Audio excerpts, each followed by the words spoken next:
Hi, this is Shruti. Welcome back to my channel. हम लोग class 7 का मैथ सॉल्व कर रहे थे। प्रैक्टिस सेट फर्स्ट वाला हमने देख लिया था, यानी कि प्रैक्टिस सेट 8 देख चुके थे। अब हम प्रैक्टिस सेट 9 देखने वाले हैं, ठीक है।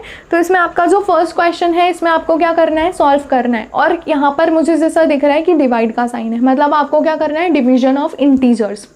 मैंने जो अपनी फर्स्ट वीडियो बनाई थी इंट्रोडक्शन वाली, उसमें मैंने रूल्स बताए थे कि जब भी प्लस या माइनस हो तो हमें क्या करना है, ठीक है। तो आप वो देख लीजिएगा एक बार, फिर ये सॉल्व कीजिएगा, ठीक है। तो चलिए देखते हैं। अब इसको डिवाइड का साइन देख के हमारे क्या दिमाग में आता है कि इस तरीके से डिवाइड करो, है ना। तो इस तरीके से भी आप डिवाइड कर सकते हो, या सबसे सिंपल मेथड कि आप कट शॉर्ट कर सकते हो। कट शॉर्ट मतलब क्या कि इसको पहले तो अपॉन में लिख देंगे, जो आगे वाला नंबर है उसको ऊपर लिखना है और जो पीछे वाला नंबर है उसको नीचे लिखना है। हमेशा जो भी पीछे वाला नंबर है दैट इज़ योर डिवाइज़र, तो उसको आप डिनोमिनेटर में लिखोगे, और जो ऊपर वाला नंबर है यानी आगे वाला नंबर है दैट इज़ योर डिविडेंड, तो आप उसको न्यूमरेटर में लिखोगे, ठीक है। हमें ये देखना है कि 16 के टेबल में 96 आता है क्या। तो 16 के टेबल में 96 आता है 6 टाइम्स, है ना। 6 टाइम्स आता है 96 16 के टेबल में, ठीक है। तो ये हो गया 16 1 और ये 6, ठीक है। इसे कहते हैं हम कट शॉर्ट, कि 16 के टेबल से 1 टाइम कट किया और 16 के टेबल से 6 टाइम कट किया। तो आपका आंसर क्या आ गया? तो आंसर आ गया 6, क्योंकि अपॉन में अगर हम 1 भी लिखते हैं तो इट डजेंट मीन्स, तो हम सिर्फ 6 लिखेंगे। और ये माइनस का साइन, माइनस का साइन क्यों? क्योंकि एक पॉजिटिव है दूसरा निगेटिव है, और रूल्स ये कहते हैं कि अगर एक निगेटिव हो एक पॉजिटिव हो तो आंसर हमेशा निगेटिव मिलता है, ठीक है।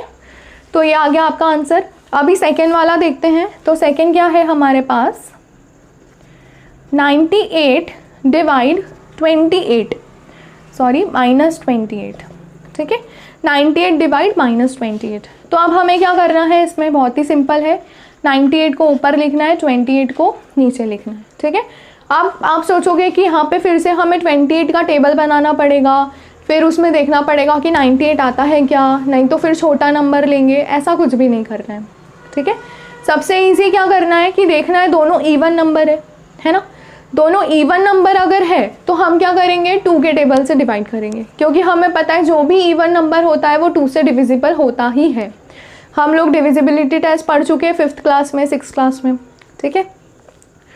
तो 2 से डिविजिबल करेंगे इसको। अब अगर हम इसको 2 से डिवाइड करते हैं ऊपर और नीचे दोनों तरफ, तो यहाँ पर क्या आ जाएगा, तो यहाँ पर तो आ जाएगा 2 1 2, 2 4 8, 14।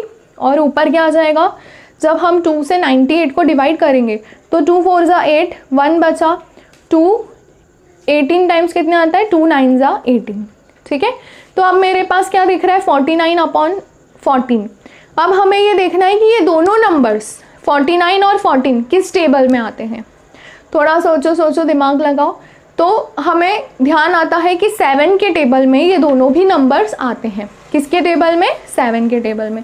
तो हम क्या करेंगे, नेक्स्ट स्टेप हमारी होगी 49/14, इन दोनों को ही हम किससे डिवाइड कर देंगे, 7 से, है ना। तो कितना आ गया आंसर, 49 के टेबल में आता है 7 टाइम्स और 14 आता है 2 टाइम्स। तो आपका आंसर क्या आ गया, 7/2। और क्योंकि ये माइनस की साइन थी तो ये माइनस साइन लगा दो, ठीक है। तो ये हो गया आपका आंसर। बहुत ही ईजी है। क्या करना है, सबसे पहले देखिए 2 से डिवाइड कर दिया तो ये मिला। ये दोनों नंबर 7 के टेबल में आते थे तो हमने 7 से डिवाइड कर दिया, तो ये आपका आंसर। क्लियर। अभी थर्ड देखते हैं। तो थर्ड क्या है, थर्ड क्वेश्चन है -51 डिवाइड 68, -51 डिवाइड 68, ठीक है। अब ये तो हमने डिवाइड वाला तरीका करा, मल्टीप्लाई से करके देखते हैं। तो 51 लिखेंगे और 68 लिखेंगे, ठीक है। माइनस साइन अभी के लिए भूल जाते हैं 2 मिनट के लिए। तो अब 51 और 68 दोनों भी किस टेबल में आते हैं, तो मुझे पता है कि ये दोनों 17 के टेबल में आते हैं, है ना।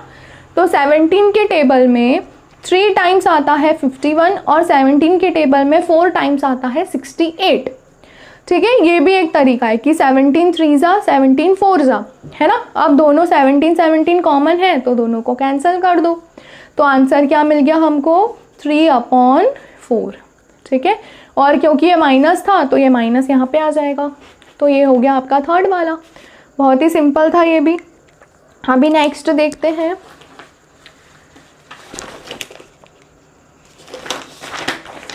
नेक्स्ट क्या है, fourth question is 38 divide 57। 38 divide -57 है ना। 38 को डिवाइड कर रहा है -57 से। तो अब इसमें ऐसा नहीं करना है कि 38 हम नीचे लिख देंगे और 57 ऊपर, क्योंकि 38 छोटा नंबर है तो छोटे नंबर से डिवाइड करेंगे, ऐसा नहीं करना है। बहुत लोग ऐसी गलती करते हैं, लेकिन ऐसा नहीं करना है। जो नंबर आगे रहेगा उसको ऊपर ही लिखना है हमेशा, और जो नंबर पीछे रहेगा भले वो बड़ा हो, डजेंट मैटर, लेकिन उसको नीचे लिखना है, ठीक है। तो 38 और 57 हमने लिख लिया। अब ये दोनों किस टेबल में आते हैं, तो ये दोनों आते हैं 19 के टेबल में। 19 2 ज़ा 38 एंड 19 3 ज़ा 57, ठीक है। तो अब 19 से 19 हो गया कैंसिल, तो आंसर मिल गया 2/3, ठीक है। और ये माइनस का साइन। तो मैंने दोनों मेथड्स बता दी, डिवाइड करके या फिर इस तरीके से मल्टीप्लाई करके। बात तो एक ही है, आप चाहो तो इस तरीके से भी लिख सकते हो या फिर इस तरीके से भी लिख सकते हो, योर चॉइस। फिफ्थ वाला देखते हैं, -85 डिवाइड 20, ठीक है। 85 को डिवाइड करना है हमें 20 से, तो 85 लिख देंगे ऊपर और नीचे लिख देंगे 20, ठीक है। अब हमने डिविजिबिलिटी टेस्ट पढ़ा है, 2 का पढ़ा है, 5 का पढ़ा है, 10 का पढ़ा है। तो 5 का डिविजिबिलिटी टेस्ट क्या कहता है, किसी भी नंबर के लास्ट में अगर 0 या 5 रहे तो वो नंबर्स 5 से डिविजिबल होंगे, है ना। 20 का तो हमको पता ही है कि 5 के टेबल में आता है, ठीक है। 85 भी आएगा, कैसे आएगा, डिवाइड करके देखते हैं। तो 5 1 ज़ा 5, 3 बचा, 5 नीचे, 5 7 ज़ा 35, मतलब 17 5 ज़ा 85 होता है, ठीक है। क्लियर। तो हम इसको क्या लिखेंगे, 5 × 17 और 5 × 4, क्योंकि 5 4 ज़ा कितना होता है 20। तो 5 से 5 कैंसिल हो गया और आपको आंसर क्या मिल गया 17/4, ठीक है। ये आपका आंसर था। अभी इसके बाद 6th क्वेश्चन। तो 6th से 10th तक हम लोग देखते हैं नेक्स्ट वीडियो में, ठीक है। ये 5 क्वेश्चन हमने देख लिए। क्या किया हमने, जो ऊपर नंबर है उसको ऊपर, जो आगे नंबर दिया है उसको ऊपर लिखना है, और जो नंबर नीचे दिया है उसको पीछे दिया है उसको नीचे लिखना है, ठीक है। और हमको कट शॉर्ट करना है। अगर कट शॉर्ट नहीं हो रहा है तो हमें देखना है कि कौन से टेबल में दोनों भी नंबर्स आते हैं, और फिर डिवाइड करना है, या तो फिर आप इस तरीके से मल्टीप्लाई करके लिख सकते हैं, ठीक है।